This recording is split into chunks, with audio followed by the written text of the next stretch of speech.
Hey, we are live. What's up, wrestling fans? I am apparently just Doug tonight because I forgot to put the dynamite in it when we were in our Storytellers live stream the other night. So I'm just Doug tonight, which is appropriate. Apparently, Dynamite Doug is losing his enthusiasm. He's just down to Doug, folks. So maybe we'll find out why. I'm Kevin, still Kevin, always have been Kevin. And we are the Two Bros Wrestling Show. What is happening, everybody? Doug, it is a good thing we are the Two Bros Wrestling Show, because if this was the One Bro Wrestling Show, I don't think we could handle it. There's two pay-per-views that we have to preview. One bro can only handle one pay-per-view at a time. It's a good thing, Doug. This is a job for two bros. Bro, let me tell you. To me, it was a disappointing week in wrestling all around, but I know it was a pretty heavy news week. So you want to jump into it with the opening bell? Let's get to the open bell. Yes, I love that. It is, I really do want to get to the card, and I know we got an action-packed show tonight with the preview, but it was a very busy news week, so I'll do my best to try to be as quick and efficient as possible. Run through these things. Obviously, the most pressing news stories this year, and honestly, in this whole generation of professional wrestling, have been the pandemic and the speaking out movement, and we've had news that relates to both of them this week. So to begin with, Ring of Honor are set to begin production of TV once again. Thank CEO Joe Koff this week announced that here in August they will be filming. There will not be fans. The Ring of Honor is really the largest promotion left in America that still wasn't producing content. They haven't had a show since late February. According to Joe, they will include actual, well, they say the strictest of protocols and testing and all that sort of thing. So let's hope they do actual COVID testing and not just like temperature checks and things that got WWE in so much trouble with an outbreak at their facilities not that long ago. Right. In a related story, Doug, the National Wrestling Alliance this week announced a partnership with the Universal Wrestling Network, which I'm not familiar with. Why is there a Universal Wrestling Network and neither one of us know about it? What is that? I don't know if it's a network, a production company, but essentially what the NWA announced is that they will be producing a weekly television show that is going to be pay-per-view style. So to me, that, and I'm sure to you, Doug, or anyone else that was watching in the early 2000s, that really is the original model that Impact Wrestling, or at the time TNA Wrestling, came up with, was weekly pay-per-views. So starting in September, the NWA is going to be doing weekly pay-per-views. And then also this past couple of weeks, the MLW president has, Court Bauer, he's been insinuating that they're ready to return. So when you take all these things together, Doug, and what this really means is that by late September, here in as soon as a month, or very early fall, it is quite possible that all the major wrestling companies in America will be back to producing content again. And it's been since the start of this thing that's actually been the case. And let's just hope, Doug, that these American companies take their lead from New Japan and what they have done. New Japan has been, having audiences for over a month now, and their protocols are the kind that America really needs to make sure they're adopting as far as pro wrestling companies go. I don't know if you saw this or not, Doug, but this week, New Japan, they actually canceled their Summer Struggle show that was scheduled to take place because a wrestler came down with a fever. Now, not even a test, not even a positive test, but just out of they're taking it so seriously there to keep from having to backtrack and to keep, going forward with shows that they are able to have fans at and not, endanger their talent, that they weren't going to wait for, testing to come back or to see if someone starts developing more symptoms or if another wrestler starts to, exhibit symptoms. As soon as they had a fever, they canceled the entire event, which is just kind of astounded me, really. And then I'll say this, again, pandemic related, but Doug, maybe you knew this. You and I know we've talked a lot about who is going to be the first American wrestling company to bring fans in. And I didn't realize that AEW had already been doing it. So the answer is AEW. It only became obvious to me this week at the very beginning of Dynamite when JR pointed out. Pointed it out. Yeah, we've got fans here. Yeah, Yeah. a select group of fans. Yeah. So it was only vaguely referenced. JR being JR is like everyone's doing all the right things, but he didn't really say specifically what those things are. So for my own self-satisfaction, I dug into it, and it turns out that this was significant in that it was at least twice the number that they've ever allowed up to this point. 150 invited spectators, reportedly among those in attendance, in addition to the talent they have at the ring. It was noticeably larger crowd on the broadcast. This report stated that AEW has new COVID protocols in place, and that includes full security outside of the Daily's Place amphitheater where they film, putting the spectators through not just metal detectors like you would normally see at an event, but assisting with mandatory temperature checks, as well as sporadically checking in the venue that fans were wearing their required face masks throughout the event. What I found also interesting, Doug, is that they supposedly the fans at the show were the 150 fans were seated farther away than usual from the fans that were at ringside, because those that are closer during the show at ringside apparently have gone through more extensive COVID-19 testing and not just the temperature checks. Okay, that makes me feel a little bit better about all of that, actually, because it's just worrisome when you start getting crowds together, especially in Florida right now. Yes. Yeah, it does. It gives one pause. Obviously these invited spectators, there's not really any way that I found that says how you get invited or how these people were selected. But they also had them seated every other row, leaving an empty row between each that were filled with fans as an additional way to add space. So let's hope, again, it's great. We're wrestling fans. You're watching, you're a wrestling fan. We want all these companies, Ring of Honor, NWA, all these folks starting back up is good news. It is indeed good news. What we don't want, though, is people getting sick, the wrestlers, the fans, anyone. So the more I hear about precautions like this, or what New Japan's doing, canceling entire events just because someone got a fever, I would much rather, especially at the start, Doug, I know you'll agree, an abundance of caution as opposed to especially when you're telling me that most of our major North American promotions are going to be back at it again in September, October, right in time for a potential flu wave and perhaps a second wave of this global bastard that is this pandemic that we're dealing with. So I think an abundance of caution is needed for all this. Amen, brother. I'm with you on that. Switching from pandemic to the speaking out movement, and for those who haven't been following or don't know what the speaking out movement is, earlier this summer, the speaking out movement became a hashtag and began being used with a flood of reports of sexual misconduct, both allegations of sexual harassment as well as outright abuse by a variety of wrestlers in a variety of companies. And it's sort of tied to our earlier story there, Doug. The fact that you have a lot of these promotions getting ready to start back up has put a spotlight back on speaking out, because we haven't heard a whole lot in a while about where some of these things stand. Have people actually additional folks been punished? Have they been investigated? Well, in the case of Ring of Honor getting ready to start back up, that's where the spotlight hit again, because as you know, the Ring of Honor booker is Marty Scurll, and Marty was one of those that had allegations leveled against him and was supposedly going to be investigated by Human Resources.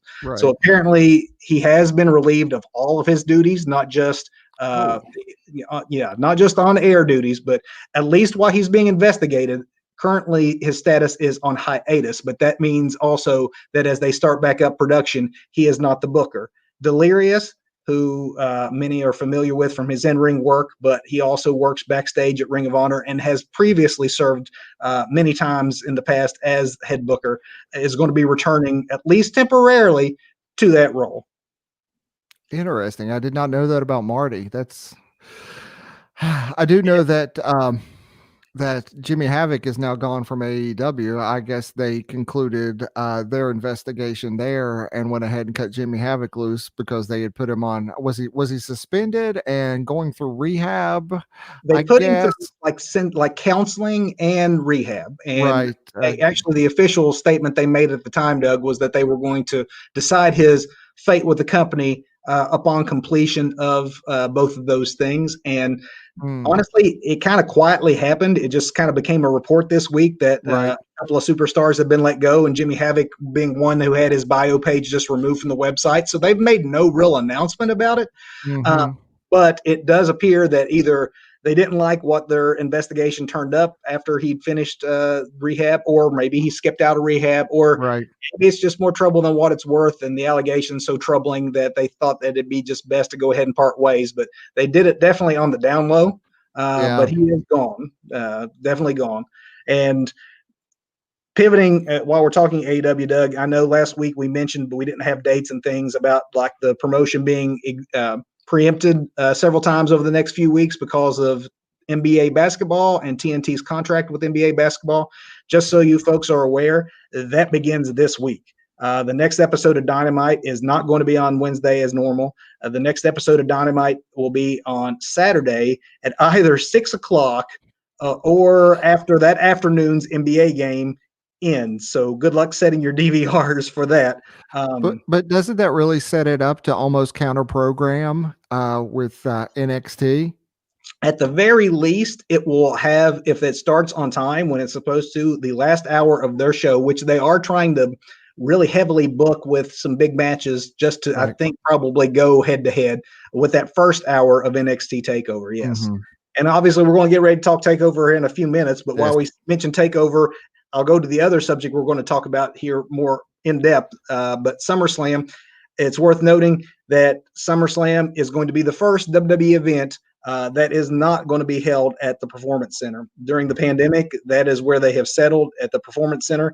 But it is being reported that beginning with SummerSlam and then Raw, SmackDown, everything else following, that the Amway Center in Orlando Mhm. is going to be where these events are taking place. And while that sounds good to get a different look, and I'm happy about that part of it, what does have me a little more worried, and you may have heard this, Doug, since you're snickering, they're apparently toying with the idea of using virtual fans at their event. Yes. Yeah. Now I'm not a sports fan, but I guess Major League Baseball has already done this to some degree, or and I guess Fox is looking at that at least for SmackDown to see if they can I guess create a fan environment there. But all I'm going to say is at least it's not on a cruise ship somewhere. So Which was actually in the cards at some time. I do right. think that Vince is aware that the Performance Center is wearing thin as far as a look.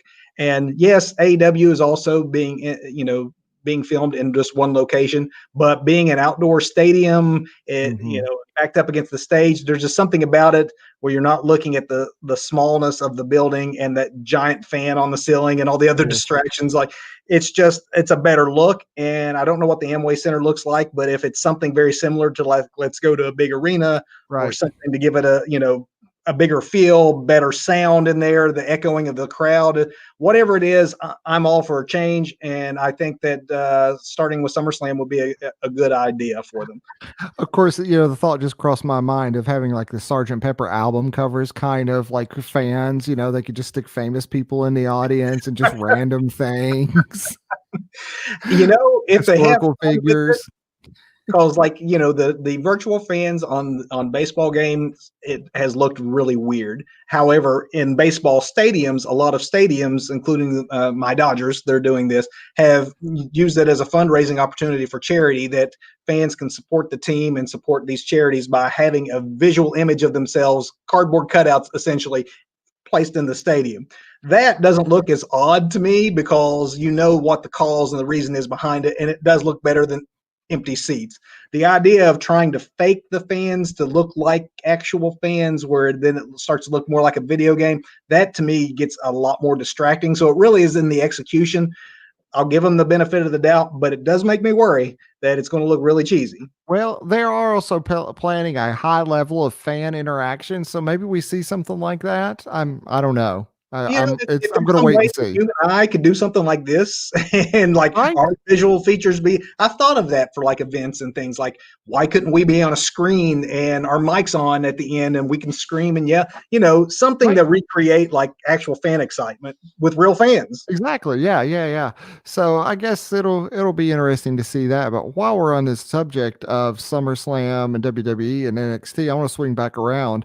I guess Velveteen Dream showed back up on NXT this week, and I was reading today that there's, I guess, a lot of heat on the guy backstage for his, I guess, not necessarily even his speaking out allegations that came out, but things that happened prior to that, and just a lot of heat on him backstage. And I've read that it was anybody else, he'd already be gone. And a lot of folks, I guess, at NXT are questioning why he's still there.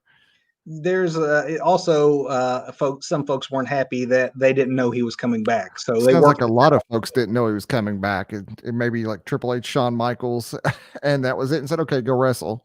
Yeah. And, if you got heat on you for any backstage incidents and then you just suddenly show up and no one let you know, you can understand that some folks will be irritated. But, does that mean that his allegations have been vetted by the company like they said? But just like AEW earlier with Jimmy Havoc, they've not announced anything. And that's what gets trouble. Like, if you say that, we looked into it, we didn't find anything, you're going to get people that are mad and think that, you're whitewashing it and trying to like sweep it under the rug. So I understand why they want to be careful, but it also is worse in my mind to just put these guys back out there with no word whatsoever as to what happened with that investigation. Like, I agree. The optics on it are really, really bad when you just don't talk about it. Let's pretend it never happened. That makes for some really bad optics. But well, speaking of pretending things never happened, WWE used to pretend that nothing ever happened outside of WWE. So it's big news this week, real big news, in fact. And we reported it here on our Facebook page. But if you missed it, this week, the WWE Network, as had been rumored for a while, announced that they were adding content from independent wrestling promotions outside the WWE universe. These promotions include Evolve, WXW, Progress, and Insane Championship Wrestling. Some of this content began airing yesterday. The shows have added a definite international flair to the network because WXW is based out of Germany. Progress is an English wrestling company, and ICW, which I was watching some actually earlier before we went on air and was really enjoying it. That company is from Scotland. So they've curated a lot of these as well to show like best of from talent that is now in WWE. That kind of Keith Lee is one. He's got a collection out there from his time in Evolve. Same for Drew McIntyre. These best of compilations. So if you want a different flavor and a different look, and I always think that's really I love that in my wrestling. Something a little less produced, a little grittier. There's some really great content, and you can find it in your WWE Network account. It's listed in the in-ring section under territories. Nice. Territories. And Doug, one more thing, and I know I said I would try to swing through the news as fast as I could, but there was a lot. But this is one I actually want to pause for because it actually happened last Sunday, but we didn't know it by the time we went on air. Kamala was a monster heel in the 1980s, worked a variety of promotions, world class, Mid-Atlantic, Georgia. By the time he got to around 90, he had made his way to WWE, where he was, in feuds with Hulk Hogan and Andre. And just if you grew up in that era of wrestling, you would know Kamala, the Ugandan giant. And he passed away after many, many years of poor health. The man had lost both of his legs due to complications from diabetes.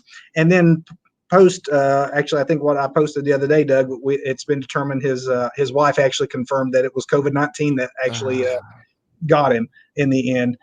Doug, for me, I was a real young kid first time I saw Kamala, and I'm sure it was Mid-Atlantic. And I don't think I thought he was really from the wilds of Uganda, but in that age when I was still like wanting to believe that everything was kind of real, right, what's real and what's fake here, I have to say that he was one of those that actually gave me the creeps. Not the 90s version in WWE, of course, everything then was a little more cartoony, but that 80s version, again, with me so young, I thought he actually needed that handler there. Like if that handler wasn't there to make sure he didn't go crazy, we all were in danger, my friend. He was coming out into the crowd because he didn't know even he didn't know he was in a wrestling match. He's just, violent, right? So I was listening to Jim Cornette's podcast yesterday, and Cornette was talking about Sugar Bear Harris. When he came up from the territories, and I think he came into Memphis. He had I guess he was in Mississippi and Missouri area. Came over into Tennessee into the Memphis wrestling.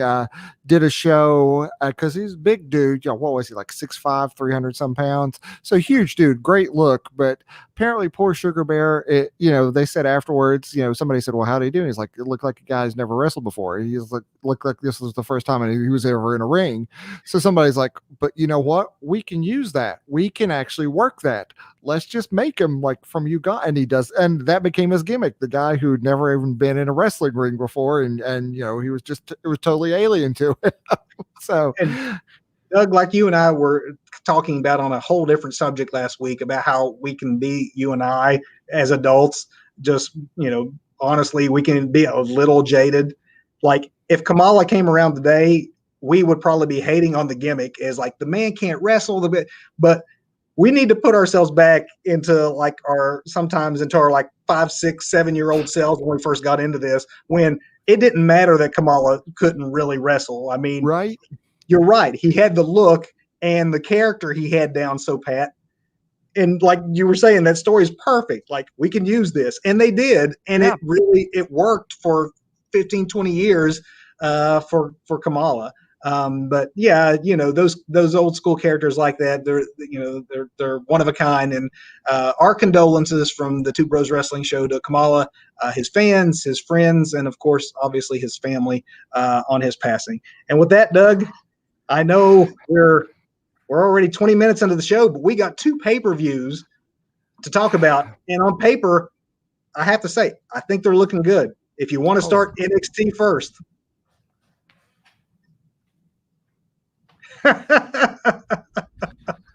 Okay, I think that looks a little better.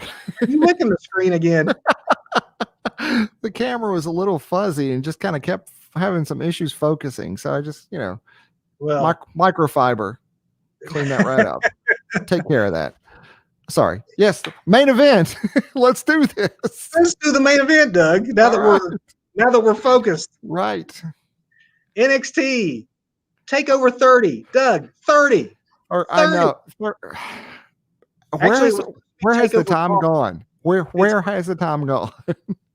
I know. It seems like just the other day that we were talking the very first TakeOver and how exciting that was, but it was TakeOver Boston. I honestly think TakeOver 30 is a much cooler, it's the triple, the 3 X's there, that looks better anyway. So that's what they're going with now that they had to move it from Boston. Let's start by talking the match that is probably going to happen because there's only 4 that have been announced, but NXT is notorious for like going light on the billing and then over delivering with some really nice lengthy matches. And there's some good ones here on paper. Honestly, the one that's a very likely probable, Doug, I think is going to be one of the better matches on the show if it happens, but it will be for the NXT Cruiserweight Championship, which is what the Cruiserweight Championship is now. It used to be just the 205 Cruiserweight Championship, but they've enveloped that into NXT. But the feud they've set up is definitely the champion, Santos Escobar, who I love, and the faction that he's with. They got a great look, great in the ring. And then one of my absolute favorites is who he has got issues with right now. As far as young talent goes, it doesn't get any better than Isaiah Swerve Scott. These two, Doug, I think they will tear it up. They'll tear it up big time if that's the match that happens. I think for myself that Escobar probably will come out on top because this faction he's got going is too hot right now and too early. But it should be a great contest. That sounds excellent. I'm looking forward to some great wrestling because NXT, their takeovers always deliver. I think it's a rough time for wrestling all around right now, and maybe that Performance Center is getting a little stale for everybody, but NXT always delivers. So I'm definitely looking forward to everything that's going to happen next Saturday. So, of course, you say that it always delivers, and now that we know, hey, this is actually at number 30. It's easy to do the math on this one. The last pay-per-view they did was probably the first one, and you and I, when we reviewed it, said pretty much the same, as that it was the first really underwhelming takeover ever. Not that it was bad, it was just right. It wasn't like, it didn't feel like a takeover. So out of 29 prior attempts, they've got it right 28 times. So I'm hopeful for this card. You have a pick in Escobar versus Swerve? I would love to see Swerve go over. I really would. But it always makes for a better chase when the face is running after the belt. So, well, that is likely to happen. But one that we know is happening is the ladder match that is going to determine the new NXT North American champion, the championship that was vacated by Keith Lee when he was holding both the singles titles. And, there's still a couple of qualifiers to go for that, Doug. And this kind of spins off one of the stories you gave in the news. But we know for sure that Bronson Reed, who had an amazing match with Damian Priest this past week on NXT, Bronson and Damian are in, as is Cameron Grimes. But what we don't know is the last two participants, and those will be decided on Wednesday. Johnny Gargano and Ridge Holland are facing each other for a shot, and then Finn Balor and Velveteen Dream are fighting for a spot. So two of those four men will make it. I don't know if you have any thoughts about who those guys would be or who will win this one. There's so many moving parts in this one. I don't know if you want to make a prediction on this one or not. So, I hate to see Johnny not in a takeover, but WWE is really, really hot allegedly on Ridge Holland, so I can see him getting in this ladder match. And Balor's been around a while. I'm just looking at the two unannounced, or not unannounced, but undecided participants yet. I'm going to say Ridge Holland and Balor go over. That's exactly what I was thinking, because and I didn't mention this in the news because there was so much news already to discuss, but apparently that last match that Gargano had on NXT this past week was actually, now that we don't have fans, we can stop matches in the middle of match. Oh yeah, that's right. Yes, I know. He suffered an injury. Not sure how serious it is or that it would keep him out, but if they wanted to be cautious about him wrestling in a ladder match, they could easily have him injured and forfeit, so that they don't have any further matches for him, or just have him lose in a quicker or easier fashion to Holland. So I agree that Holland goes over just to protect Johnny. And I think Finn goes over just because the heat on Dream that you mentioned earlier might make him not the right face to put in this match at this time. As far as who walks away with this belt, if WWE is really hot on Holland as reported, I can see this, them creating a star vehicle here and just strapping a rocket on this guy and shooting him to the moon. Yeah, and this is a good way to get that started. I'm going to go Bronson Reed. He has been surprising, and Thick Boy has been it's really cool Thick Boy in a ladder match scares me, dude. He's going to do some things that a guy his size wouldn't normally try. Exactly. I mean, we've seen him live. He is not a small man. He is not. He is not. He lives up to that nickname.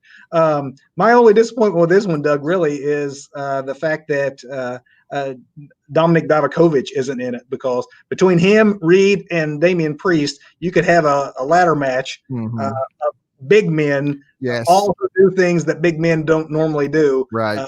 Best big men in the business right now, honestly, are in NXT. So I'm going Bronson Reed. But regardless, these matches are the kind that NXT always delivers on, because you put a lot of the younger talent in there and make them hungry. But this one's going to decide your secondary championship. So if it is Ridge Holland, man, for a guy who has only been featured on NXT UK up until very recently, be a great accomplishment for him, and very much proof that they're hot on the guy. Absolutely. If they get that kind of thing that early.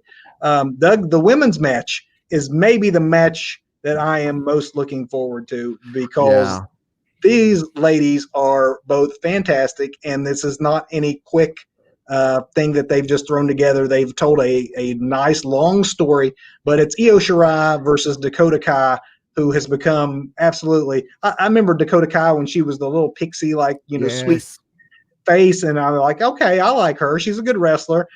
I could never see how great she was going to be on the bad side, but man, is she good. It's like those incredibly good girls, like Bailey, Britt Baker. When they go heel, they can just do it so well. If they're going for the annoying heel, the sneaky heel, I mean, when they go heel, they go all in. And I agree, Dakota Kai is right up there with them, man. Absolutely. I'd like to see, Dakota go over. I don't know that she will. That one's almost 50-50 for me. So I'm going to go with, in this case, what I want to happen instead of what I think is going to happen.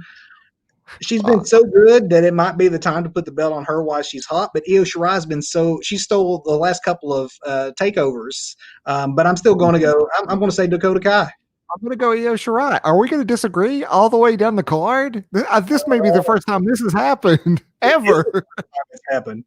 All right, Doug. Let's see where we go with the next one. I do know that we might have different ideas who's going to win, but I think I know how we both feel about it. And I think you know which match I'm going to go to. So, man, I always hate, I completely understand the need to get more eyes on a product, especially, in this day and age, when wrestling is not what it used to be. There are not millions and there's not 4 million people tuning in to every night that the WWE is on the air. But, man, Pat McAfee and Adam Cole, no. I don't care. I don't want to see this garbage, but Adam Cole better go over unless McAfee has like some sort of army at his back. Hi, Rafina. Thank you for tuning in. Appreciate that. Doug, actually, here in a couple weeks, we're going to be talking about the history of celebrities in wrestling, why they do it, when it's worked, and when it hasn't. And I think we both will be in agreement that, for us anyway, as hardcore wrestling fans, most of the time, spoiler alert, it doesn't work. So I know that Pat is was an NFL football player, has got a championship ring. I don't care. I mean, maybe if I like the NFL, I might care more, right. But I love baseball and I don't want to see, Clayton Kershaw in a cage match. It's like, it doesn't do anything for me. I get it, but to me, it's a shame that the greatest NXT champion in recent times is going to have maybe some of his latter matches that he's going to have in NXT before moving to the main roster, if that actually occurs, with a non-wrestler. I know Adam is so talented, he might be able to carry him to a passable match, but typically these athletes coming from the outside look bad, and they don't really. So, yeah, Adam Cole goes over. I would say, or it ends up in some sort of big mess of a pull apart where if McAfee wins, it's because he's got half of his former team, take out the Undisputed Era or something. Or he's the mastermind behind Retribution or some ridiculousness like that. But I think that's left for somebody you mentioned earlier. But yeah, we're going to agree on this one that Adam Cole should go over. I'm not 100% confident he won't, because again, we'll get into it in a few weeks when we dedicate a show to it. But I like to do my research in advance of these shows. I know you do too. I'm just going to go out on a limb here without having done the research on this show yet. But I'm going to say that 80% of the time, the celebrity actually goes over because you've probably made them some sort of guarantee coming in to not make them look bad. And so there usually ends up being shenanigans involved. And the only thing that looks bad ends up being professional wrestling, which is the part of it that I hate.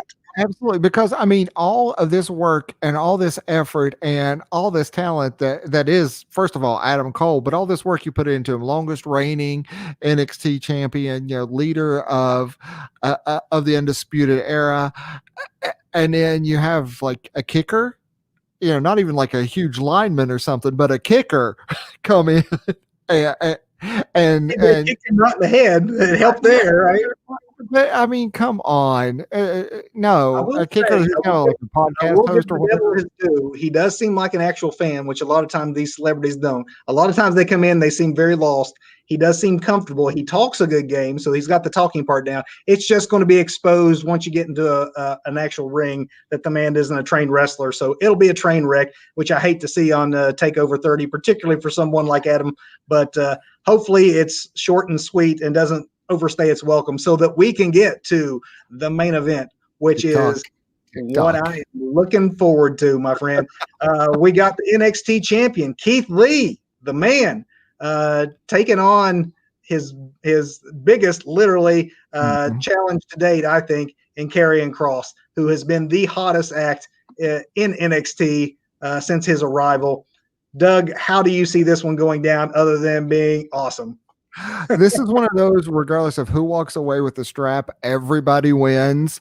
But I think Keith Lee will retain, even though I'm a huge fan of both Keith Lee and Karrion Kross. But I think Lee walks away with the W here and keeps his strap for the time being. But it will put a toll on the big man.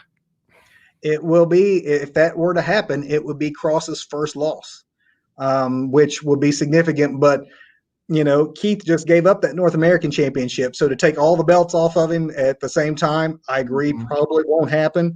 So I'm going to agree with you on there, even though there is a nagging thought in my mind that if I was booking it myself and going with who I think should win, I love both guys, but I want to keep my heel strong and put my face in peril and make my money in the chase for Keith getting redemption. There's part of me that wants to say you just keep going with Kross and his momentum. But here lately, Doug, in wrestling, that common logic that used to be sort of like, a given, right. We saw with AEW recently with both Lance Archer, who's really fallen in my mind, compared to where his push was. I just hate to see something like that loss of momentum happen with Kross, but I think that Keith Lee retains. Yeah, I think Keith will walk away with the W here. Karrion will get his first loss, and I don't know where he goes after that, but we'll see. And maybe he doesn't go anywhere. Maybe it's in such a fashion that he's granted a rematch of some sort, which would be great. Because I hate to, for him to fall out of the title picture after one contest. But like you said, we're going to win regardless on this one. But this one we agree on. And that is the NXT 30, my friend. There is only 4 matches with one very probable. So they usually go a tight 2.5. So 5 matches over that amount of time. Maybe you throw in one more from this next week's NXT. But that sounds about right to me. On the other hand, SummerSlam is already at 8 matches with 2 shows still to go in Raw and SmackDown. So I'm sure that's going to probably inflate to 9 or 10. On paper, this is a pretty good-looking SummerSlam. Some matches I like more than others, but Doug, if it's all right with you, I'm going to go with one that hasn't actually been announced yet. There's actually 2 of them that haven't been announced yet, but it's pretty obvious that Matt Riddle, who they obviously think high enough of to feature him very prominently on SmackDown since they brought him up to the main roster. Right. His first real main event feud has been with King Corbin, and that hasn't paid off in a match yet. I'm not a King Corbin fan, but I'm fine. To be his man. Yeah, it's really right. Like King Corbin is not anyone's favorite wrestler, but I think that gets added, and if so, I think that Matt Riddle goes over. If he doesn't, it's going to set a bad tone for the rest of the show. But if that match happens, I would think that you are going with the King, right? Dude, we got to go with the original bro. Hold on. I shout out to Scarlett. What's up? Yeah, Baby Yoda always agrees with me. I have my Baby Yoda right here. Always agrees with me. Well, that makes 3 of us in agreement here because, 2 bros to the original bro. We can't vote against him. Right. I mean, exactly. I mean, we are the Two Bros wrestling show. We can't go against the original bro. And maybe less likely than that one because that one they've been leading towards. But I think there's a chance we get AJ defending his Intercontinental title against Jeff Hardy. I know that's been announced for SmackDown, but honestly, that's too big a match for me, I think, to end on SmackDown. I wouldn't be surprised if there's a screwy finish this Friday and they have the rematch on Sunday. And like maybe or something ridiculous like that. I was having some serious TNA flashbacks watching SmackDown. I'm like, what AJ Hardy, Abyss? I'm sorry, Joseph Parks. That's why I wanted to mention it. If no other reason, I want to say we see you, Abyss. I love that part of it. I mean, the longest running Impact character. He was there from the beginning almost until a year ago, 6 months ago. obviously a backstage role, but I always like the Joseph Park character, and kudos to AJ for if you don't have your good brothers, I'm bringing another friend around. Right. Doug, the main card as far as what has been announced, you got. Let's start with the Street Profits defending the Raw Tag Team titles against Andrade and Angel Garza. How do you see that one breaking down? Man, I like the Street Profits. You know, I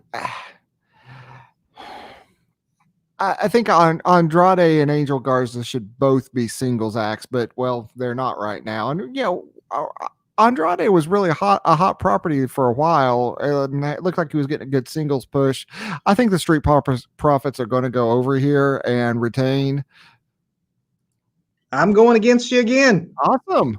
I think that this time, like you, I like them as singles wrestlers. I love Zelina Vega. I know that we've gushed on over her before, just the work that she puts in to helping her guys go over and enhancing those characters. She's fantastic.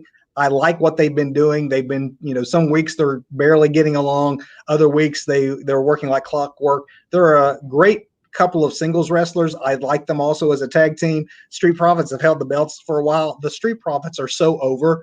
I don't think they would lose anything by losing the belts. I don't know that they'd hold them for very long, but I think Andrade and Angel Garza, if for nothing else, to have something else to end up like breaking up over and fighting over. I think jealousy gets involved when they move on and win the belts. So I'm going for Zelina's men on this one. It's Zelina's gang of sexy men over the Street Profits. Okay.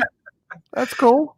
U.S. Championship, Doug. You got Apollo Crews and not Bobby Lashley, which is where I thought they would end up with this thing by the time they got to SummerSlam. We still got MVP, who I like as a mouthpiece, but I don't know that it won't be a bad match, but I don't know that I'm all that excited. And I think I'd be even upset somewhat if they would take the belt off Crews at this point without giving him too many more title defenses against more recent talent, I guess I should say, and not right. Someone like MVP who's kind of a part-time wrestler. I've got to see Crews going over here because I think unless there's serious shenanigans, I think again the champion starts to lose some serious credibility with the part-time semi-retired mouthpiece takes the championship. So I see if I'm booking it, if I'm the idiot in the back booking this crap, then I'm keeping the belt on Crews. Well, we're unfortunately just the idiots talking about this crap, but yeah, I'm with you. I mean, it's got to be Crews. If it was Lashley, and I'm so surprised he's not on this card, at least not yet. But maybe it leads to something else down the line. I do like the idea of the Hurt Business. I like that they're giving Shelton Benjamin something to do, and that MVP is just a great mouthpiece. But I don't think at this time he should be the one to go over Crews. Maybe he, has a decent match with Crews, and that leads to Bobby or Shelton or somebody else down the line. I think they're going to continue their feud with Crews, but I'm ready to get right to Lashley Crews. So yeah, definitely Crews in this one. And Scarlett, yes, you should be watching wrestling. Everybody should be watching wrestling, even if it's a struggle to get through some nights now. And Bobby is back. This Saturday and this Sunday will be two good nights if you're going to tune in, because there's definitely some matches that if you're a lapsed fan or haven't been as happy lately, hopefully, much like the NXT, like we said earlier, their last pay-per-view was the first one that underwhelmed. Last month's, and we probably should have mentioned this, last month's WWE pay-per-view, that horror show, was literally the worst WWE pay-per-view I'd seen in years. So that's why I'm hoping this card is so stacked that they realized it. They're going to have a new environment as far as the look of it, Doug. Thus far, there is not anything that necessarily lends itself to one of those stupid cinematic matches that they've become overly reliant on. This is what I was thinking too. Yeah. I think maybe I'm sure Vince watches the show. We know he's at least banned us in certain countries. So right. I'm sure he's watching the show. Well, thank you, Vince, for tuning in. We appreciate it. And thank you for listening to us too, because we think that this card's definitely looking a whole lot better than the horror show last month. And I think in a new environment, especially if they're going to, do computer generated fans or whatever, but we're going back to a more traditional WWE product, which I think is good because the cinematics are great within reason. I think they're attractions like Brock Lesnar or The Undertaker and should be used sparingly, not every other or every match. Every pay-per-view has to have one now, at least if not two. At least one, yeah. And thus far, there's nothing here that seems like it's going that direction. Doug, the next contest I was going to talk about. Well, let's talk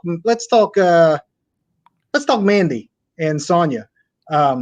I'm intrigued by this one because this is another one that the WWE's actually invested time in. This is a feud that's been simmering under the surface and then bubbling over since prior to WrestleMania. So for WWE, that's some pretty long-term booking. And right. And Sonya is tremendous. Like amazing. Once she stepped out on her own, she's shown things that she never did when she was teamed up with Mandy. There's real issues here that seem personal, and we've seen, as old school wrestling fans as you and I are, we've seen countless hair versus hair matches. You don't see very many hair versus hair matches with women. This is true. This is true. And I really like the transformation that Mandy has undergone recently too, with teaming up with Otis and the whole couple angle with Otis. And now she's just like this.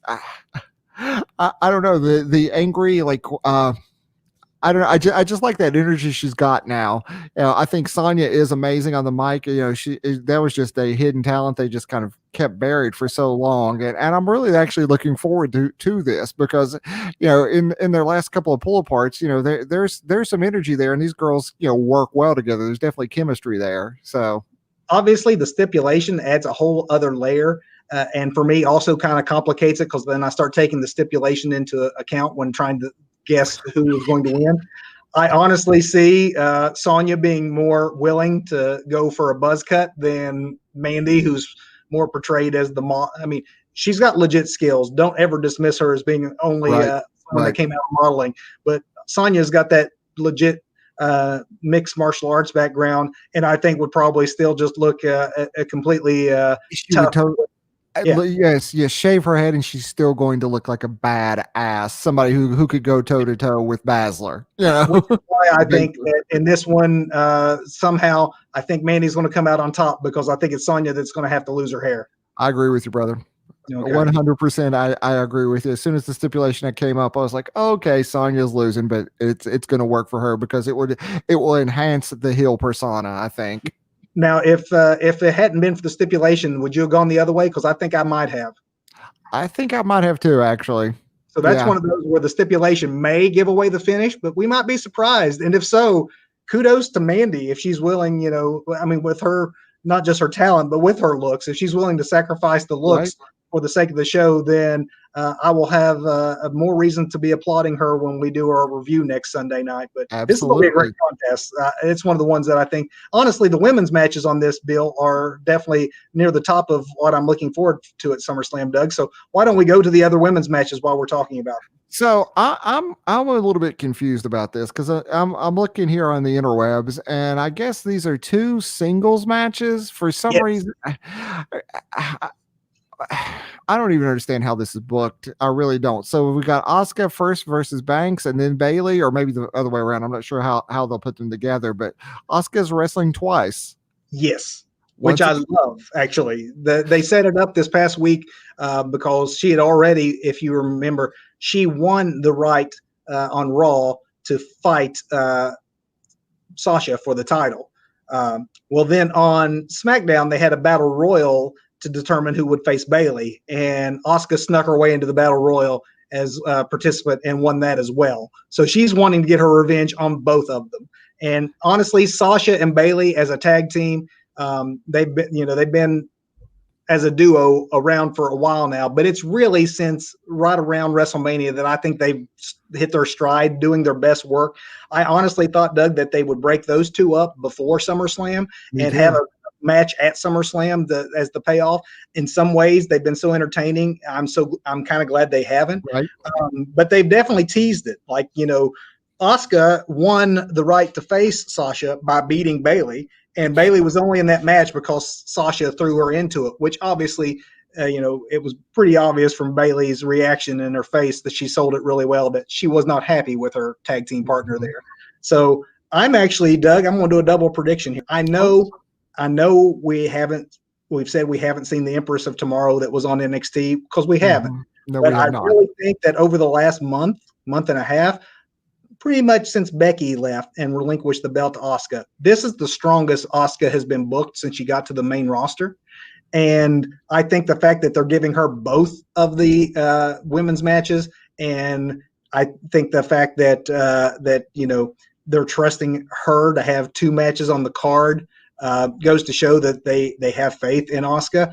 I think that she loses to Sasha, but I think she beats Bayley, and I think that will be the start of Bayley and Sasha fully pulling.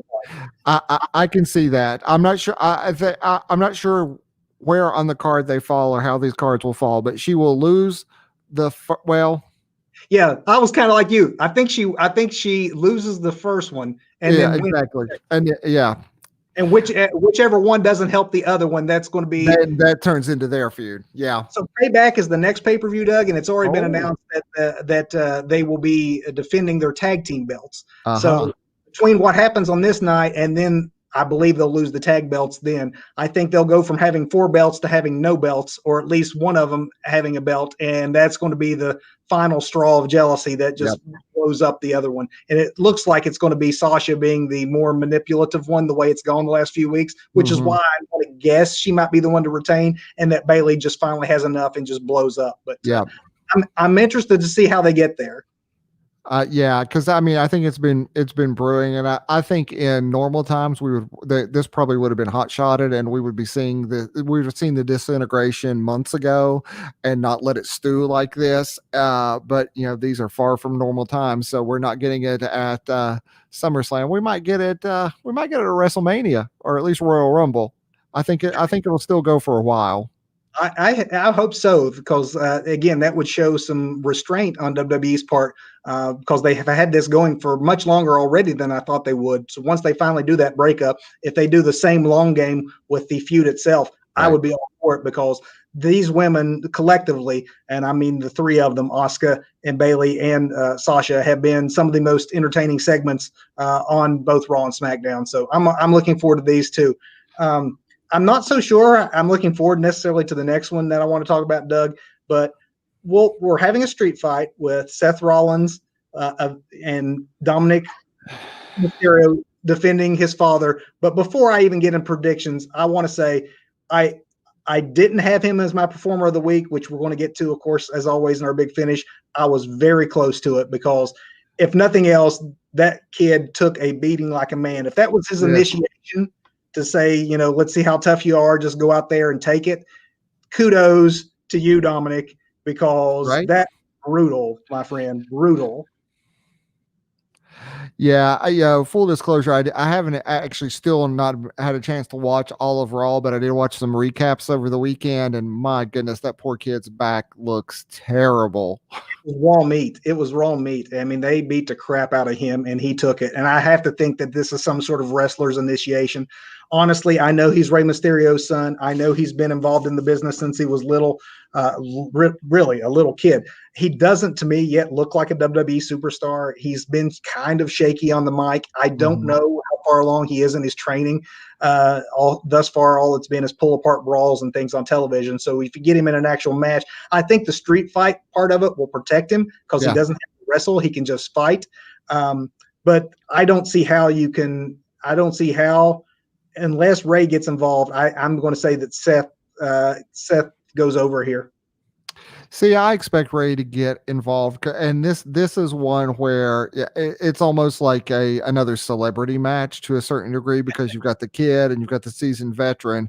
But on this one, I see it the other way around because the kid will go over because the kid's dad will come in to exact vengeance and smack around any disciples that try and intervene here. So I'm seeing Dominic go over with assistance from dad.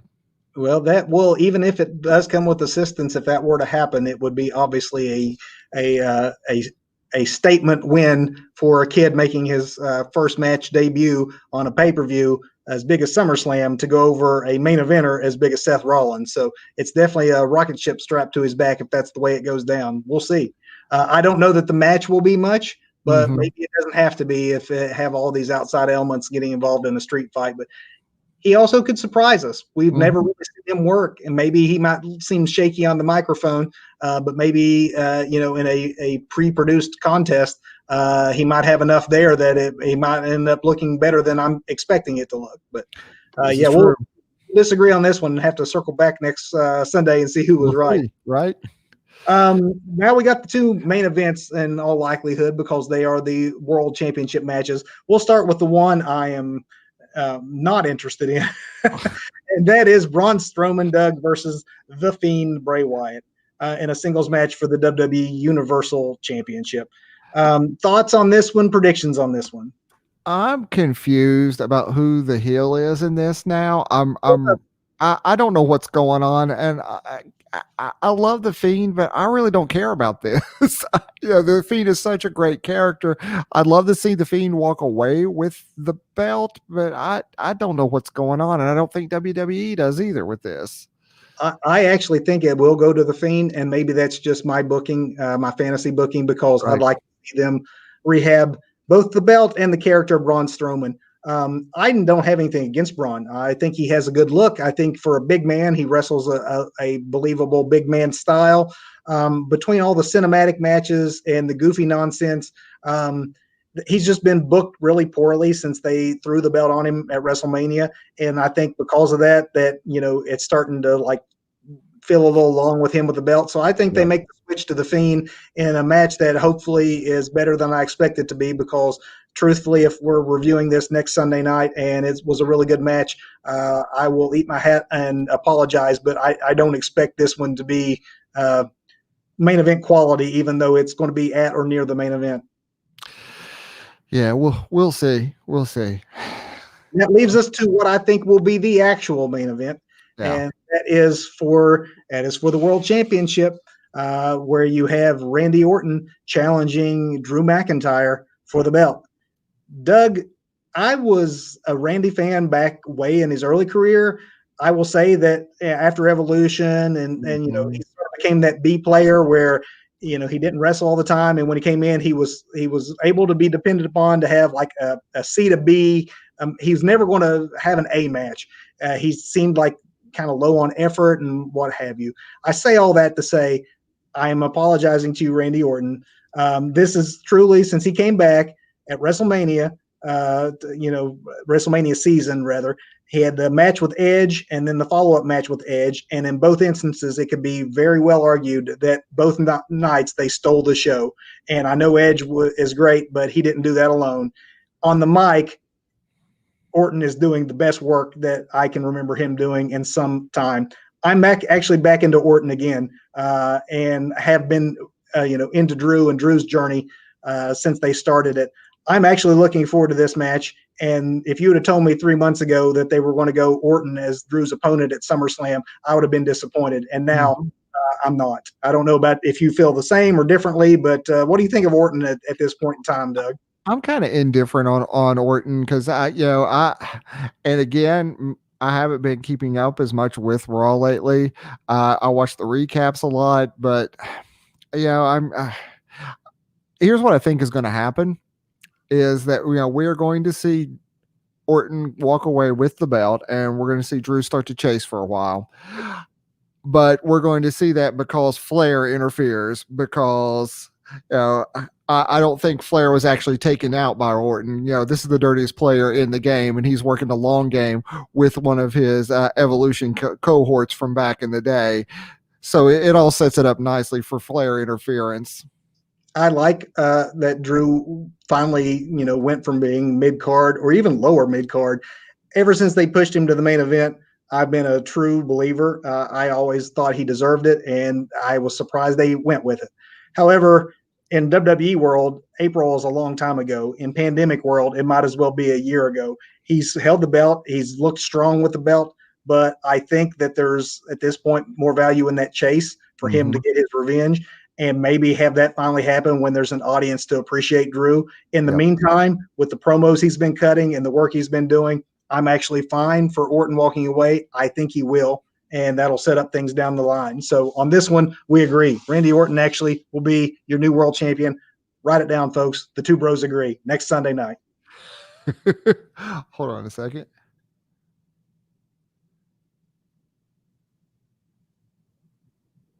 Oh, I need to do some tech support, but I can't really do it because we're streaming live right now, but I'll do it later. If we're ready for the big finish, Doug, if it helps you out any. The big finish, man. You know what? We will go to the big finish, but yeah, I'm going to be the grumpy old man this week. That's you always are. It's my role, right? The grumpier old man this week, because let me just say, the wrestling I have had an opportunity to watch this week, I'm disappointed in from top to bottom. From Monday through Wednesday, both shows. On to Saturday, on to Friday night, and I've tried to catch some stuff in between, but it's. I don't know who the idiots in the back writing this crap are or what they're doing. I mean, there is some very poor across the board stuff going on in wrestling right now. We've got, I don't know. Was that a Wrestling Underground like MMA crap? Was that on Raw? If it was, I missed that, and I don't know if that was still a thing or not. But it should go away. So not only does the grumpy old man hate everything this week, he doesn't even know what he hates because he's not even sure if it was on. If it was on, I didn't like it, but I didn't. Did you see it? No, I don't like it. I didn't like it the first time. It can't get any better. So are you saying your embarrassment of the week is everything? Everything. No performance of the week. Everything embarrassed me. All right, Doug. I'll help you out here on the embarrassment. Yes, Raw Underground did air. Yes, it is my embarrassment of the week. Okay. I may get tired of saying this week after week. So if they continue, if they're determined to stick with this and go down that road, at some point I'm going to have to stop saying that that's the worst thing because it just gets repetitive. But for the second week in a row, it was not good. It was slightly better in that they got rid of the dancing girls, but the rest of it was pretty much the same thing you saw all first week. So yeah, embarrassment of the week. Absolutely Raw Underground. Not good. Match of the week, Doug, though. I don't know if you managed to catch the Asuka Bailey contest that set up that Asuka takes on Sasha. But I did not, because honestly, I missed a lot of Raw this week, and I've still not had a chance to circle back around to it. Everything else I caught this week from the majors anyway. But so.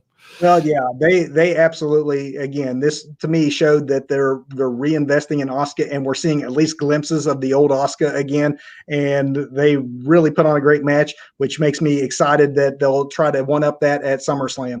That was my match of the week. I also would highly recommend this last week's Impact main event, which saw the debut of he was Hawkins in WWE. I think he's Myers now, something Myers, probably his real name. But yeah.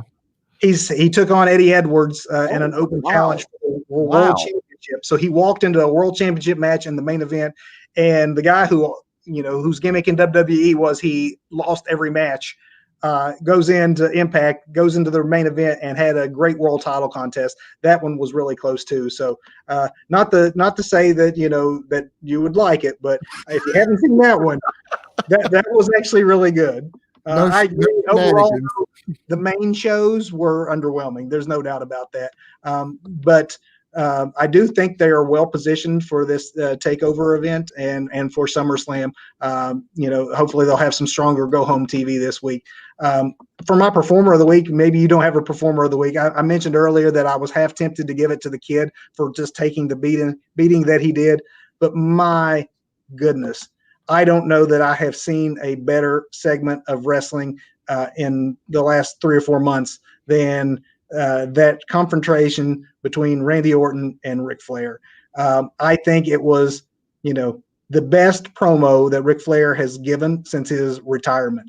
It was believable, it was emotional, and it really reminded you, yes, he was the greatest wrestler of all time, but there was more than just his in-ring skills that made people consider him as such. Mm-hmm. And I know that in retrospect, we all get into the woos and the jet flying, like when he was real excitable and when he was like, braggadocious and all that. That is definitely Ric Flair. That is definitely the Nature Boy character. But it's easy to forget those times when he was the underdog against like Harley Race and he was, beaten down and he was, fighting for his family. Like when Rick wanted to turn on the emotional side of things, he could do it. And that's what he did on a dime this week. Dirtiest player in the game, greatest of all time, delivered a master's class in what was the best speaking segment I think that WWE has produced this year on television. Kudos to both men, but my performer of the week is the 73-year-old Nature Boy Ric Flair. All right. And I hated everything this week. So, but that, folks, is that is the Two Bros Wrestling Show. Next week, of course, Doug, not a normal time. If you want to catch us, don't tune in at 8:00. Not a normal time. We will go live as soon as SummerSlam is over, and we will talk about the wackiness that we have digested over the weekend. So watch SummerSlam next week, and as soon as it ends, tune in to the Two Bros Wrestling Show and tell us what you thought as we tell you what we think. Until then, be nice to each other, stay safe, wear masks. Good night, everybody. Good night.